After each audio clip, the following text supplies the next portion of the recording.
Well, look what I found here. Arcimoto's FUVs. So they got a whole fleet here. You can rent those and tour Las Vegas with those things. I guess they got like a cell phone and a headset or something, and it tours you through Vegas, gives you directions, tells you where to stop, and you can do different kinds of tours. So pretty cool. And there's the Deuce double-decker, and then across the street we got more of those. Look at that. So there's Electric Vegas rental. They also have some FUVs, and I think we need to rent one here today somewhere. See how that is.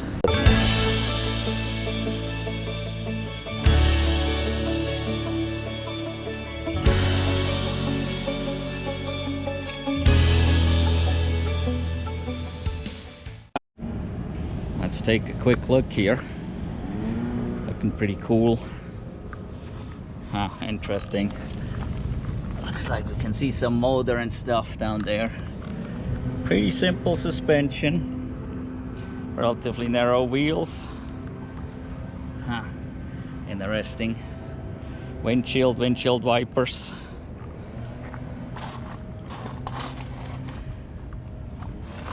Looks like they got a center dash there, and basically motorcycle controls. 2 seats, double seat belts per seat.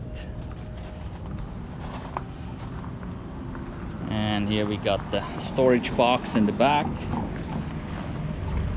Got a little motorcycle number there. Yeah, that looked like fun, especially here where it's hot. It's open, so you get a little breeze going. Interesting. So they should have just opened now, I guess. What is their pricing? 2 hours, $100. 4 hours, $160. 8 hours, $200. Interesting.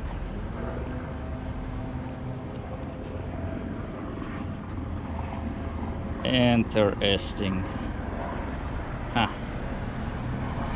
Oh, I just noticed that. Look at this. They got a mister system built in here. That is pretty cool. Oh, with a pump here. Got a hand pump or something.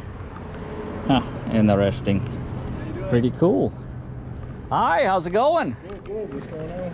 Well, I might be interested in renting one of those suckers. Yeah. I guess over there you got to do a tour, right? And here you don't. You can just drive around wherever you want to. They got the tours and they go around and up and down and do whatever. But with yours, you can just go anywhere you want to. Yeah. Oh, that's cool. Oh, you want to come in? Sure. So, what were you thinking you wanted to do? Like, are you just going to go up and down the strip, or do you want to see something different? Well, actually, I'm interested in the vehicle itself. Okay, to purchase one? This is Alex. He is the owner of Electric Vegas Rentals, and he's a super nice guy. And, well, we started talking about Arcimoto, FUVs, and so on and so forth. We had a long, interesting conversation about those vehicles.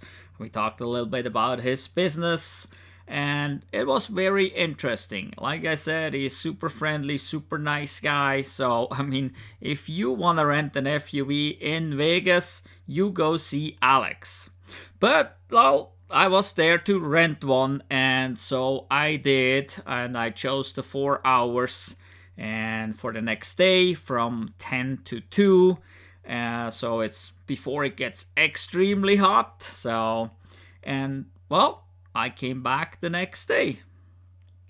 And so on the next day, we got there at 10, took the official photo like you just have to.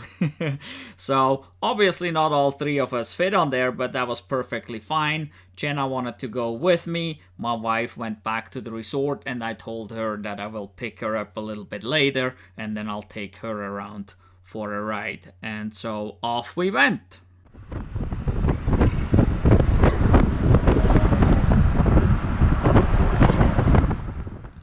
renting from Alex is super easy.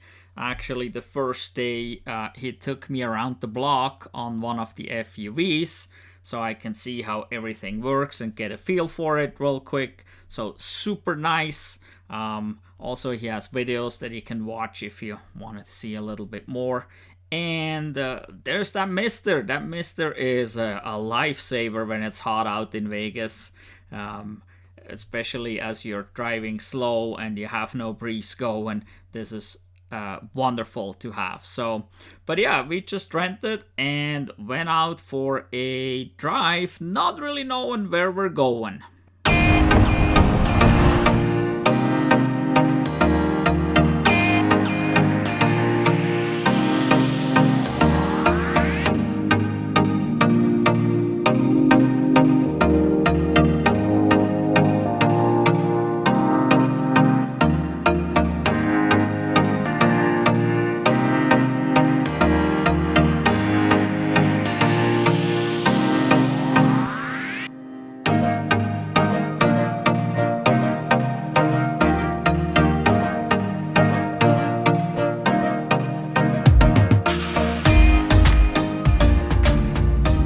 Up driving towards a casino that I knew had a charger. I looked that up on PlugShare, and they happened to have an event there for these four-wheelers. There was an off-roading event going on, so that was interesting to see some of these four-wheeler things, these contraptions made for desert off-roading.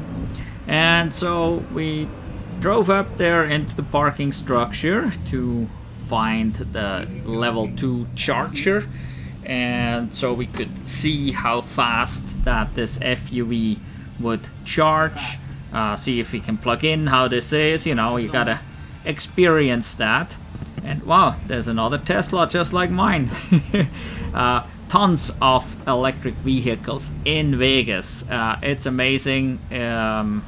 It was very interesting to see all these different EVs on the road, but it was even more interesting to drive this FUV.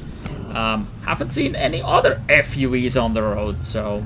But yeah, so here we're going to this charger in this casino and have a bite to eat while it is charging, and we'll cool off a little bit while eating.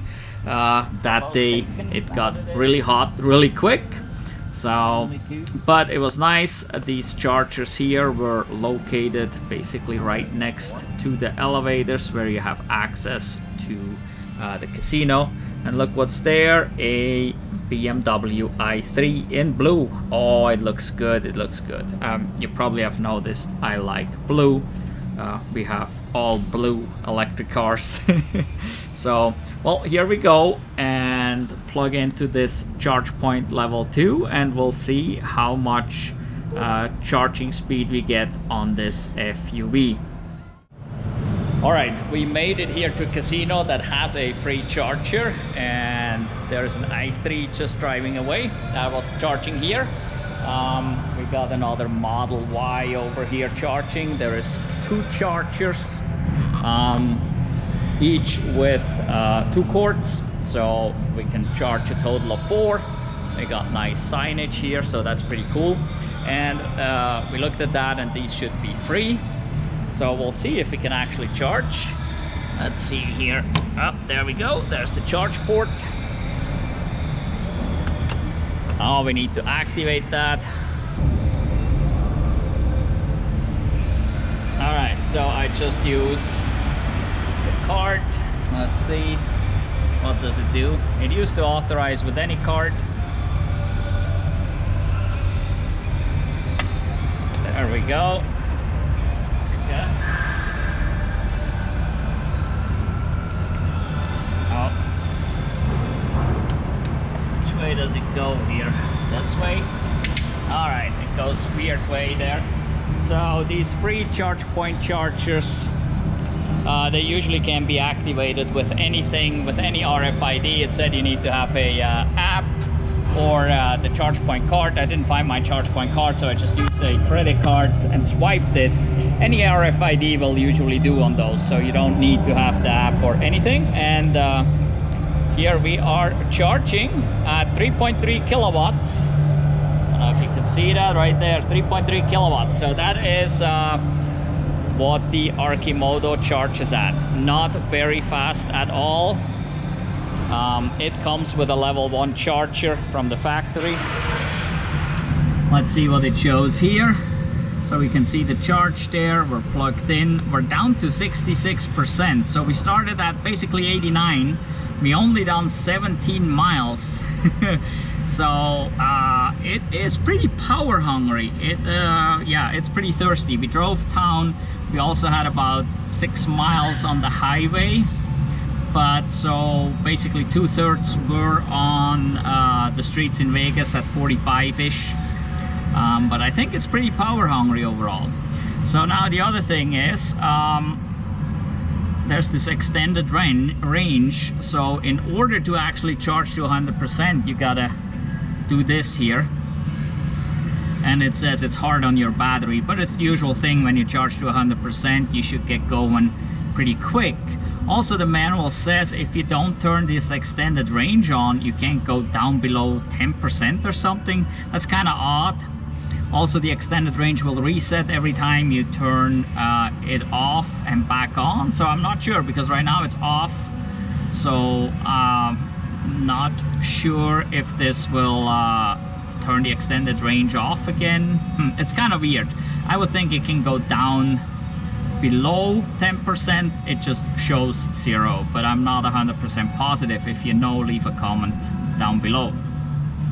So this here comes with the cell phone holder right here in the middle. This here is the reach-end control. You got this little lever here. The throttle is here, kind of like a motorcycle. So you got to kind of get used to this with the reach-end. The reach-end is not here. It's not like single pedal driving. It does have Bluetooth. There is a speaker here and a speaker here. We haven't tested that yet. It does have a windshield wiper and a washer. They're activated down here. It's got seat heaters, grip heaters, and then it's got a windshield defrost. I'm not sure what that actually does. I assume it may blow some air up towards the windshield. And then we got the parking brake, and the rest of these are apparently not in use yet. That's for future updates, so that's kind of interesting. I assume those will be software updates. So yeah, and we got this feature here. That is a mister, so we can have these misters here. There's one on each side, one for the driver, and there's actually a second one like that in the back for the passenger. So we can turn that on, get a little wet sprayed on us so we're not too hot. And the reach-end here just regenerates, but it doesn't come to a complete stop even if you hold it. You have to use the foot brake pedal down here to hold it at a complete stop. So also an interesting thing, the windshield and the roof here is a polycarbonate, and they say any acid, including like sodas and stuff, will damage it. So interestingly, they have a QR code right here. It says here care and cleaning, so you can scan that.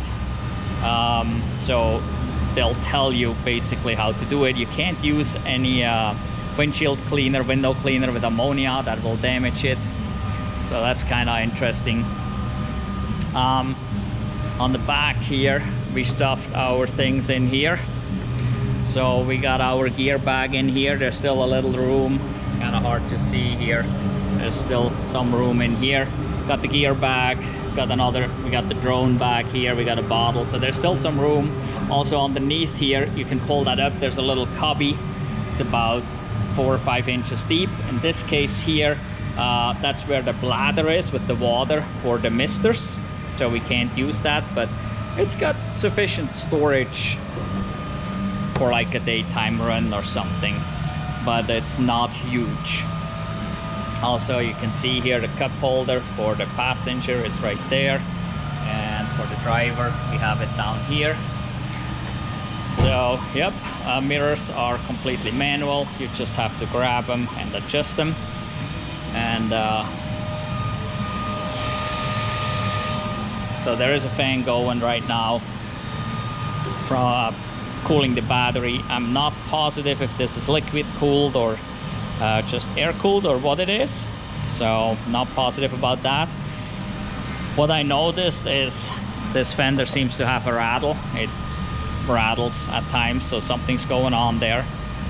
This particular one here has the new steering, which it feels light. That is great. I have to say it feels too light at higher speeds, even like at 45 or so. It's too light to steer, so it should be a little bit harder at 45 miles and up. It's nice at lower speeds, but at higher speeds it's a little bit too light to turn, I think. So also here on the roads, we don't have anything in here, but they don't have lines painted. Usually they got these round little thingies, these stick down things, and when you gotta drive over that, oh man, that shakes you up pretty good. That is not really a fun experience there. So, but overall, so far so good. Everything's working fine. Yeah, we'll charge up here a little bit. It is pretty slow. Maybe we'll go inside real quick. We could look under here. I think that's where it opens here. How does it go? Oh, there we go. There we go. It's a little hard to see here. So back here we got electronics, and here's the windshield washer fluid. And then we got another thing over here. Can't tell what it is. Not sure. There's another reservoir that may be a coolant reservoir or brake fluid. Not 100% positive. So, but not much under here to do. Looks like there's a wiper motor over that way. So no front storage, no frunk. So let's see if we can put this back on. Maybe. There we go. And that one is a little hard to close. There we go. So yeah. Haven't tested the headlights yet. I don't know, I guess in here before we drive out we could test the headlights. I seen marker lights on, so it's got marker lights here, front and rear on each fender, and it does have a light on each side of the back, as well as a third stoplight up here. This location is pretty busy. Now we got 3 Teslas here. So yeah, not too bad. Interesting. Anyway, I think these are a gross weight. It's kind of hard to see down here. Somewhere here we got gross weight. This is a February 2022 model, by the way. Gross vehicle weight is 1,800 pounds. So I don't know. We should drive it over a scale to see how heavy it is actually. So, and yeah. There's this button here. Where is it? Here? I don't know if you can see it. Right there is a button, and I think this is a start button that's no longer used. I read in the manual real quick something about it, and it says that is to start it, but pretty much all you do is you put the key on. There's one position to turn it on, and then you gotta press the brake pedal, and you gotta press it hard enough so that it actually then on the display will show green, and then you're ready to go. So yeah, other than that, seats are pretty comfy. The 2 buckle system here is kind of odd, but it feels okay. And yeah, there's no adjustment to the seats or anything. So, but so far so good. It's kind of fun. So yeah, we'll maybe go inside, cool off a little bit while this is charging, and then get back on the road. Okay, we cooled off in the casino. I guess we've been in there for 38 minutes, and we're back up to 84%, so that is not too terrible. We got decent charge here. It will go to 90 without extended range, but I turned the extended range on just in case. So now it's time to unplug, which this year is kind of weird with this sideways plug. I mean, this vehicle definitely needs the NACS, the NACS, the North American Charging Standard, or what we know as Tesla plug, where we can just plug straight in. I mean, This is kind of ridiculous with this turned one. I know they can't go down because of the fender right here. So they definitely need the knacks on this vehicle. This here is ridiculous. So let's unplug.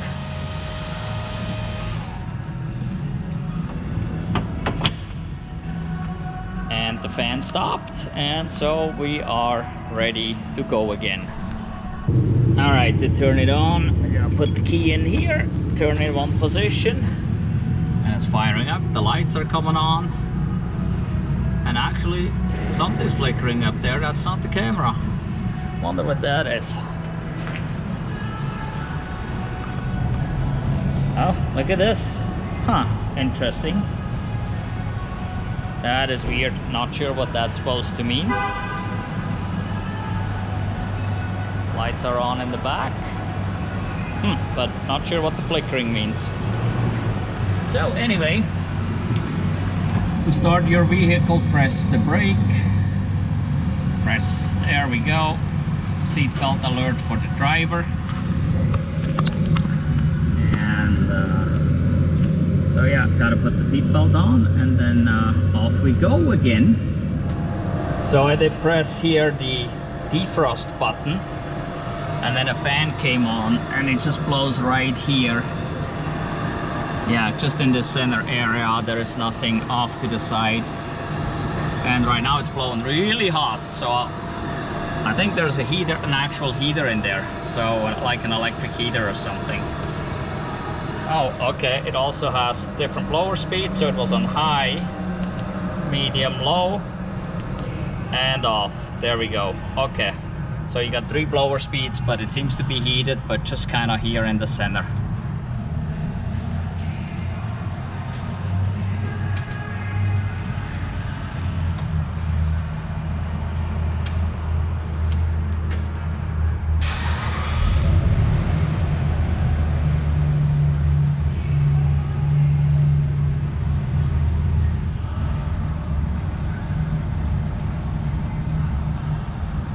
So it works really easy here with the steering. I'm just doing this with one hand, so that part works good.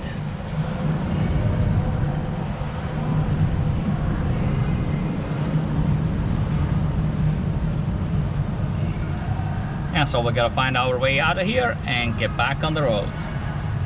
So also I did connect to the Bluetooth, and so I'm getting my directions from here now on the speakers there, so I can actually hear it. Before I couldn't hear the directions. Now we can hear it, and that's much better. So we're stuck at a stop here.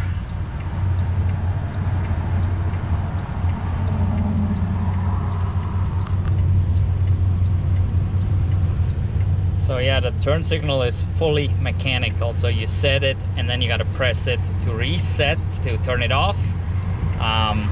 Old style, I think. Now with the electronics we have today, this should not be a mechanical deal here. We should just set it, and then with the steering angle it should just turn it off.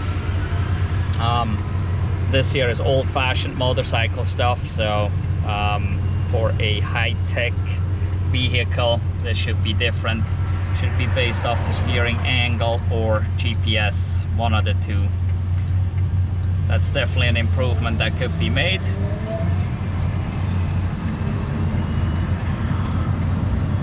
But easy steering. Then at the next one, turn right. All right, we gotta go right. Use the right lane to merge onto County Route 215 West.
well, we've done 60 miles. Now we're down to 31 and even charged a little bit. So it is definitely a electron hawk. Doesn't go very far, especially at higher speeds. So it's definitely made for slower speeds. Got another couple miles to go, so we'll come in low, but that's fine. We got 75 miles now, so yeah, really a gas hog. But that's okay. Also missing here, I think there should be a temperature gauge. I mean, I can feel it, it's hot, but I don't know how hot is hot, so temperature should be on there. Also, there's no cubby anywhere. Nowhere. We got the drink holder, but no cubby to put anything. So like I can't even put the camera anywhere, or if you have anything else. So that kind of sucks too. Other than that, it hasn't been too terrible. It's actually pretty fun. It's definitely made for going slow and not fast. It really sucks on the interstate. Yeah, it's made to cruise at 45, maybe 50, but that's about it. It is super noisy on the interstate too, so I mean, if you got the traffic next to you, oh my god, that's loud. The vehicle itself is not loud, but it's the other traffic, it's really bad. Almost there, 15%, 76 miles, so yeah, about 77 miles. 76 and a half miles, we're down to 15% now, but we charged in between, so yeah, it's somewhat of a gas hog. But overall, it was fun to drive. Having the cell phone here is pretty good, but yeah, fun.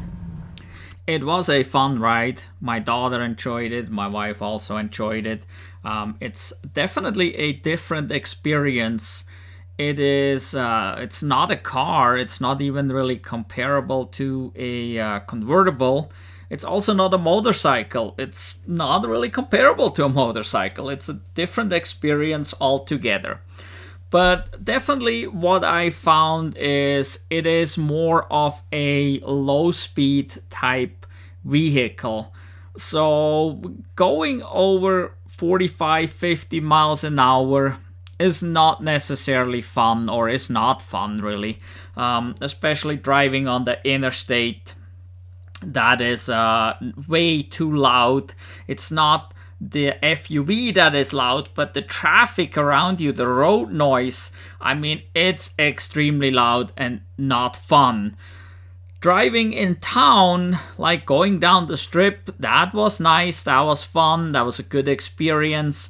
So that is what this vehicle is for and what it's all about, I would say. It is a vehicle that is for shorter distances with lower speeds. So you can go get groceries with it, you can go get your Sunday newspaper with it, you can go get your coffee with it, you can go to work with it, depending on how far you have to drive. So for us here in rural Montana, going to work in this, that would not work because we need to get onto the interstate and we gotta go 75, 80 miles an hour, which is basically the top speed of an FUV.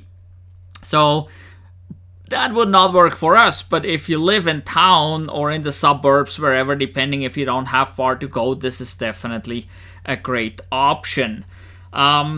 I found some of the things, like it sounded like there's a clunky gearbox. I'm not sure how it is set up and how it's geared, but between regen and acceleration, something would clunk down in there in the motor area, which it shouldn't be there, not with today's technology. Also, this vehicle at $20,000 should have basically the single pedal driving. Well, it would be a single, I don't know what you call it, throttle driving. It should be all on the handle. The regen should not be separate. It should be all in one. For that much money, that should be possible to do. And it should probably even include a full single pedal driving feel with the stop and hold, so that you wouldn't have to step on the brake pedal. Also, as I mentioned in the video, the turn signal should automatically reset. That is old technology. And another thing is it doesn't have cruise control.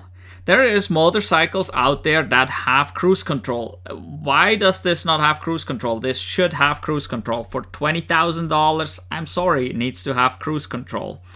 Yeah, also no cubby up front. You can't put anything anywhere, just like laying it down for a minute or whatever. There is no storage space, nowhere where you can lay stuff down. So that was kind of disappointing. What else did I see? Oh, the suspension had grease zerks, and I don't know. I want to almost say I hate grease zerks. Today, a lightweight vehicle like this should not need any grease zerks. I haven't seen a car in 2 decades with a grease zerk, probably. Okay, there shouldn't be a need that you have to lubricate ball joints. So that seemed kind of odd. Didn't like that too much. Yeah, but so overall the experience was good. I think the product itself could use some improvements for the amount of money that they're asking for, because we bought a Chevy Bolt for $25,000 while this is $20,000. And well, so it's like I would say this FUV, the way it is, the way we drove it, with the new steering, that way, with the storage behind it, is worth about $15,000-$16,000. And that's, if I remember right, several years ago, that's where they started out and wanted to be. But now they're $5,000 higher for the same product.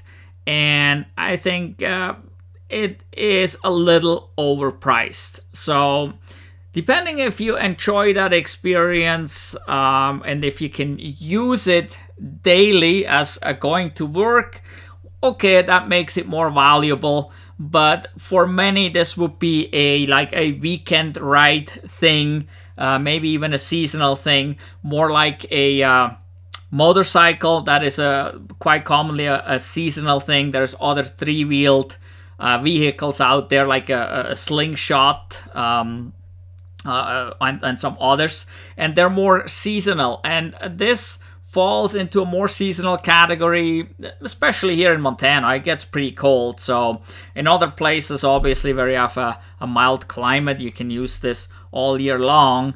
But overall, I feel this is about $5,000 too expensive at this point to really become a big hit on the market.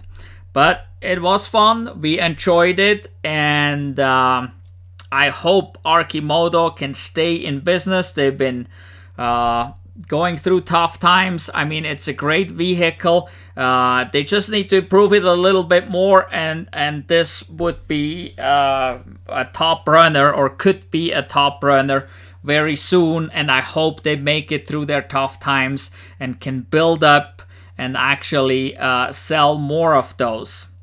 I was in the market to purchase one, but unfortunately they do not even sell it in Montana. As I was talking to Alex, the owner of the rental place, he said, well, I could sell you a used one. So that will probably be my only option at this point. If I even wanted to buy one, I would have to buy a used one and bring it to Montana. And looking at the states that they're selling in, there's just a few. So it's not the majority of states where they sell. They sell in a minority of states in the US. And so they definitely need to improve that. And this could be a great vehicle for many people. But yeah, make a few improvements and open up the market. Let's sell this thing in the entire US and maybe even go international. This definitely would also be a great vehicle in Europe. So, well, this is my idea, what I think about it. Let me know if you drive one, if you drove one, if you have one, if you got experience with it. What do you think about it? Leave comments down below. I'm really interested in what you think about a 3-wheeled vehicle. What do you think about this FUV? Maybe tell me about other products from Arcimoto that you've seen. What do you think about it? yeah, very interesting product for sure. So hopefully the company can get through their tough times and sell more of them, because we need more lightweight, short-range vehicles like this out there. That is definitely a thing that is needed. Well, I hope you did enjoy this video. Please make sure to give us a thumbs up, and if you haven't done so yet, subscribe to our channel. Look, check out our channel. We got lots of different videos. We have a 2013 Model S, we have a 2020 Chevy Bolt, we have a 2018 Model 3, we have some charger reviews, we do travel with EVs, long distance travel, we drive in the wintertime, we do a whole bunch of stuff, so there's lots of great information there. In any event, thank you for watching. Goodbye.